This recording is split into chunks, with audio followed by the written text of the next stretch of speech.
welcome to the news at 7 on NTA International. I am Kende Olale. Now the headlines. President Muhammadu Buhari reacts to recent attacks on his administration, says those politicizing isolated incidents on insecurity are not patriotic.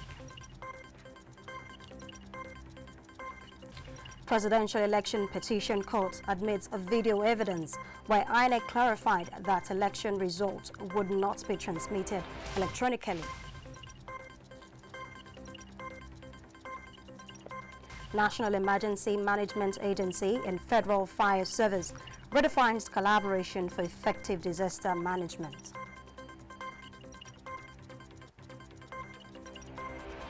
Plus, a night concert set to penetrate African market to maximize return on investment on satellite connectivity.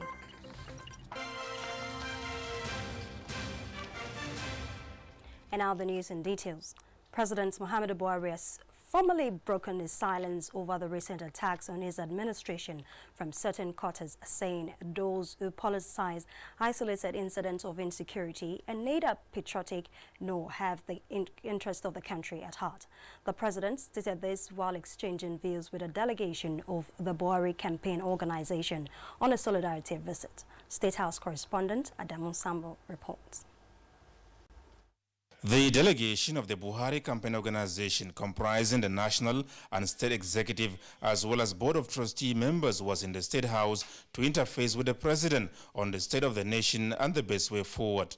President Buhari, who appreciated their contributions towards his re-election, reassured them that the governing APC will not be disappointing. I assure you and Nigerians that we will not relent in our efforts to secure the country from criminal activities.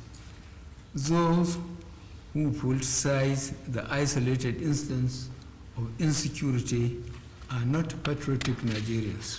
This administration will use all the resources at its disposal to protect the lives and properties of all Nigerians, and not just prominent Nigerians or those who make headlines.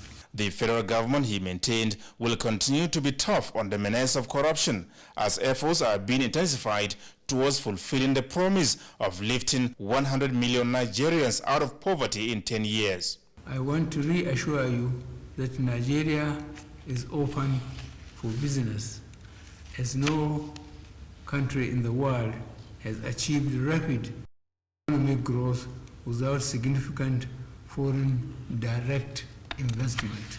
We are keeping our currency steady and are adopting pro-business policies to encourage private sector investment. Policies put in place to support farmers and small businesses are yielding positive results, and we are determined to integrate them into the larger economy. Both the coordinator of the Buhari campaign organization, Danladi Pasali, and the national grand patron, Senator Abba Ali, reassured Nigerians that the Buhari administration will indeed take Nigeria to the next level of development for a sustainable future of the country. We are ever ready to continue supporting this administration to actualize its set objectives, policies, principles, so as to consolidate on the previous feast, as the journey to the next level of our country development is on the right track.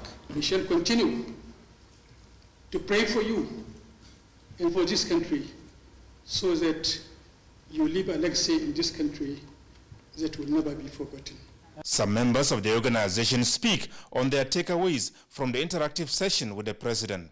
I'm taking away from the president's promise and commitments that he is going to continue and he will not relent in his effort to provide security and welfare to Nigerians. And very sure the president will not fail the nation. He is an excellent person. Nigeria should be very grateful to have him now as the leader driving the country. And I believe that Sky will be the starting point. And whenever his term finishes, whoever he so wishes to continue his foundation, we are behind that person.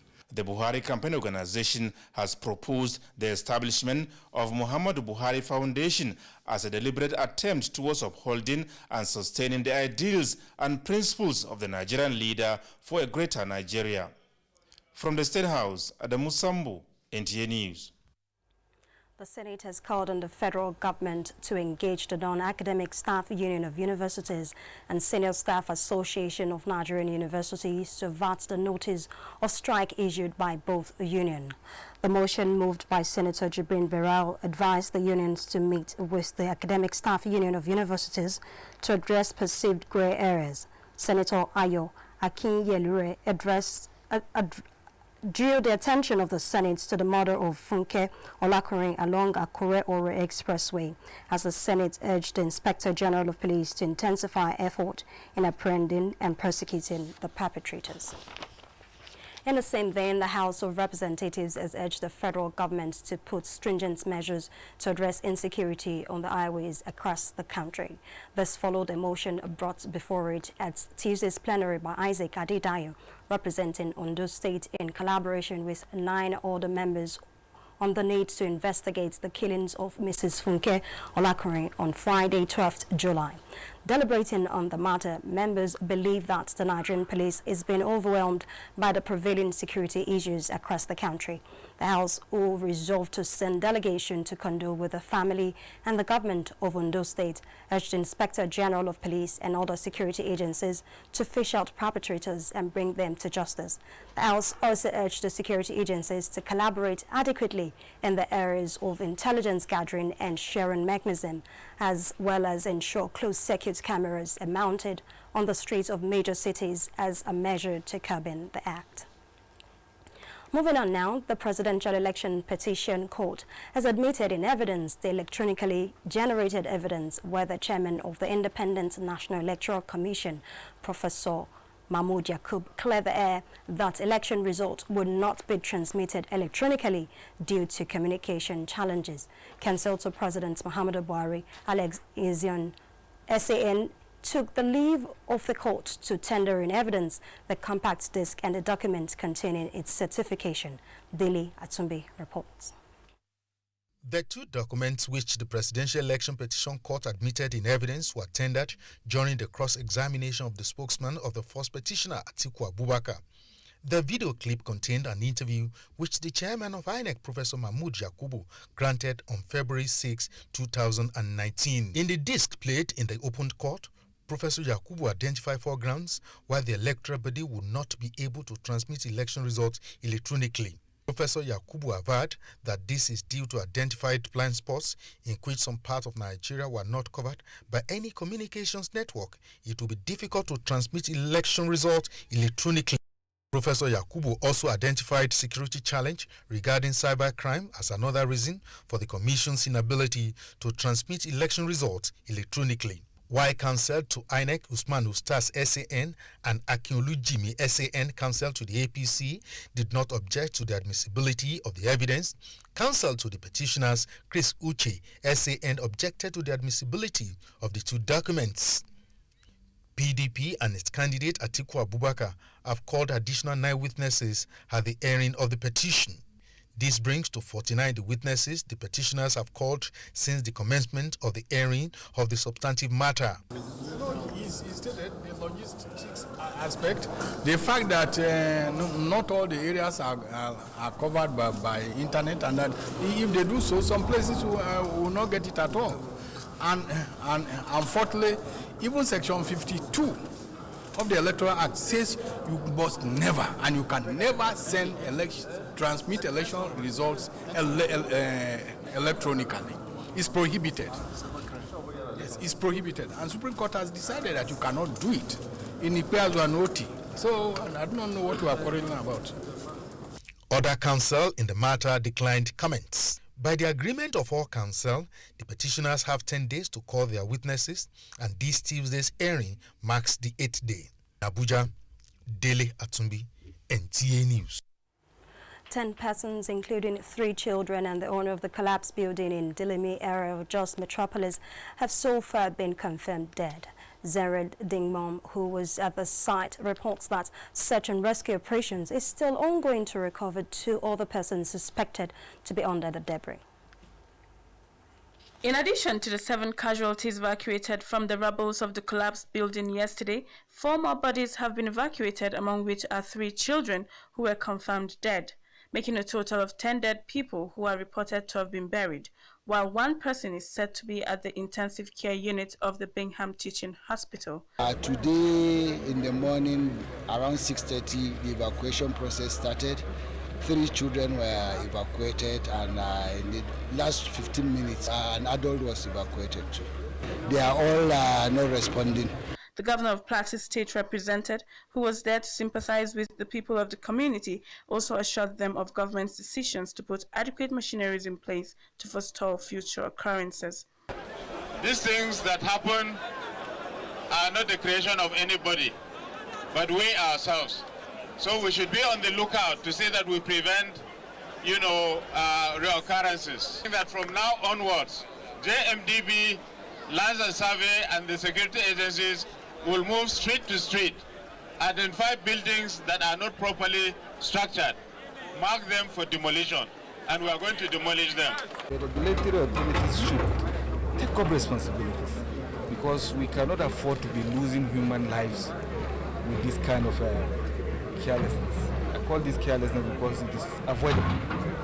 If they are inspecting properly and standards are being observed, we will not record this. Both the security officials and disaster management teams are still working on the site for proper and complete evacuation of the site. In Jos, Zenra Dingmun, NTA News.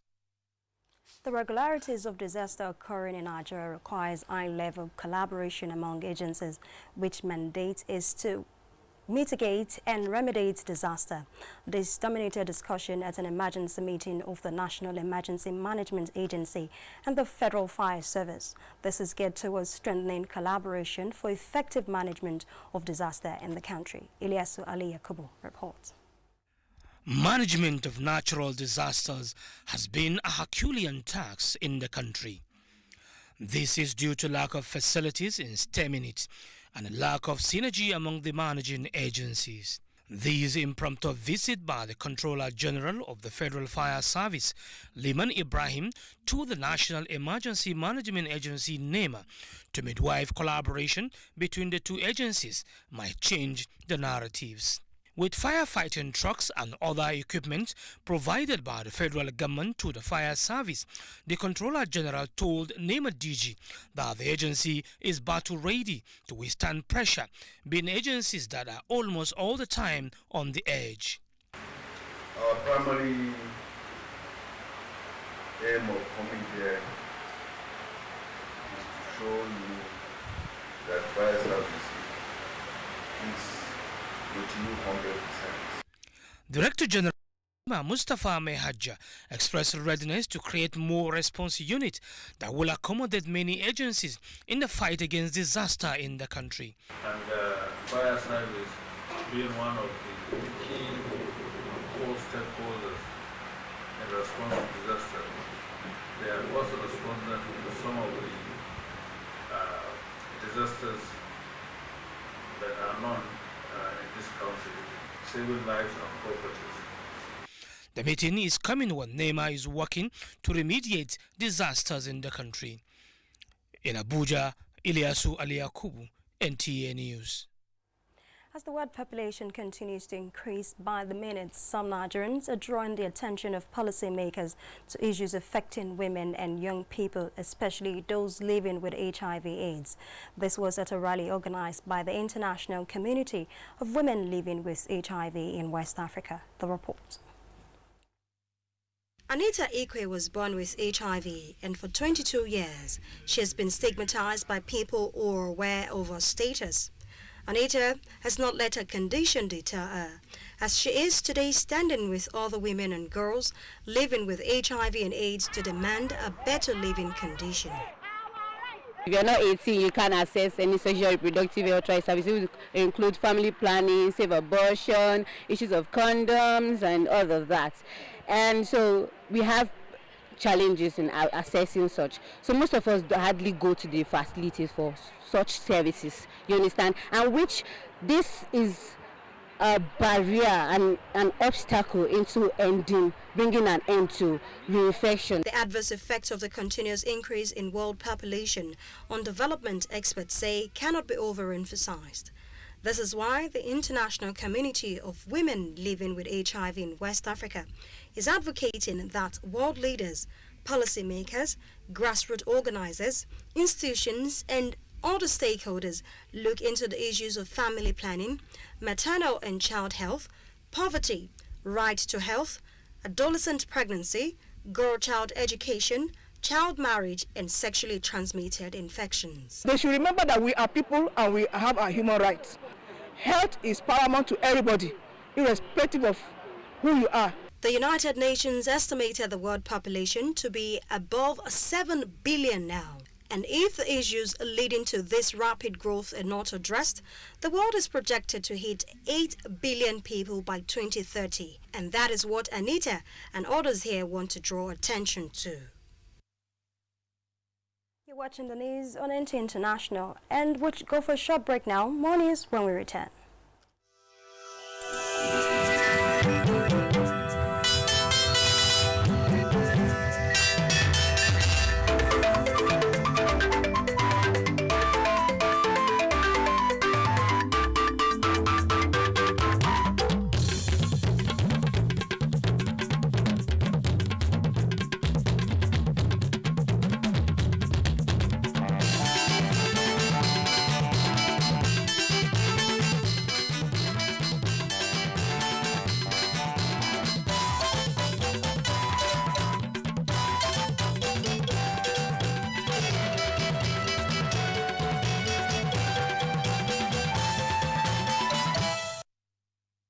Welcome back.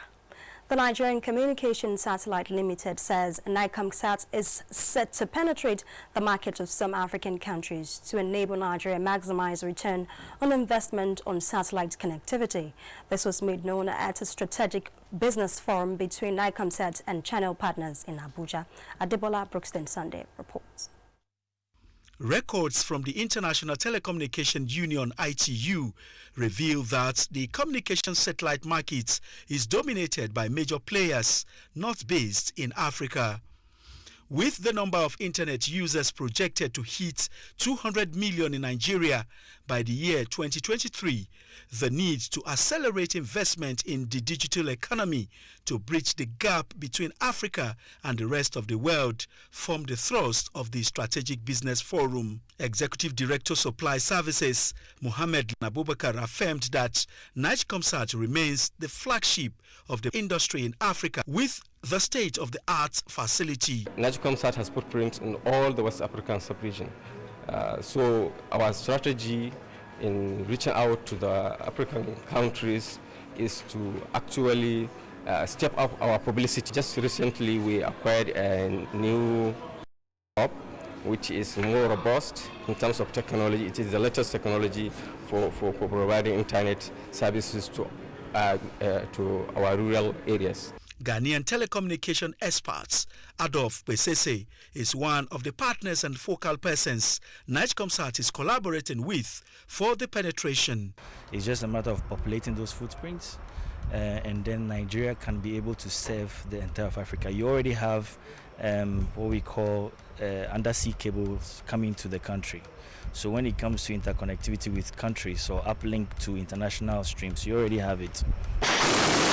NICOMSAT 1R was relaunched in 2011 and has been in orbit since then with a view to launch another for efficient service delivery. Adebola Brooksland Sunday, NTA News. For news from the financial sector, here is Olayinka Ojo. Welcome to Business News. The National Bureau of Statistics says the average price for refilling of a 5-kilogram cylinder of cooking gas decreased to 1,995 naira in June from 2,028 naira in May this year. The Bureau revealed this in its liquefied petroleum cooking gas price watch for June, obtained from its website Tuesday in Abuja. The NBS said that the price of refilling a 5-kilogram cylinder of cooking gas dropped by 1.6% month on month.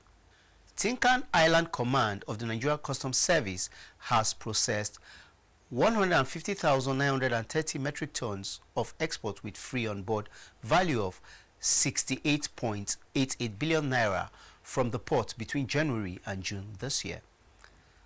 This is compared with 118,452 metric tons of goods exported through the ports with free on board of 63.10 billion naira within corresponding period of 2018.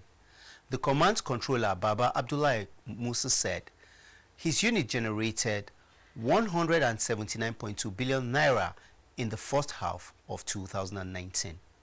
Let's now take a quick check on how the equities market fared this Tuesday.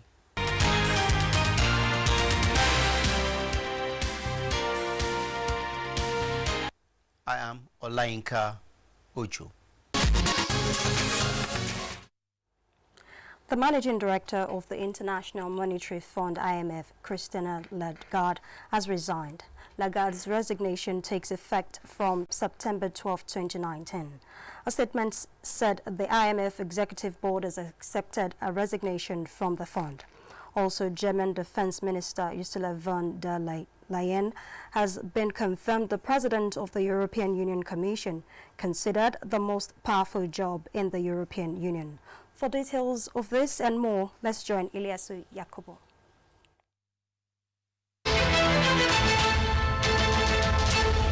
Glad to have you join me on this segment of the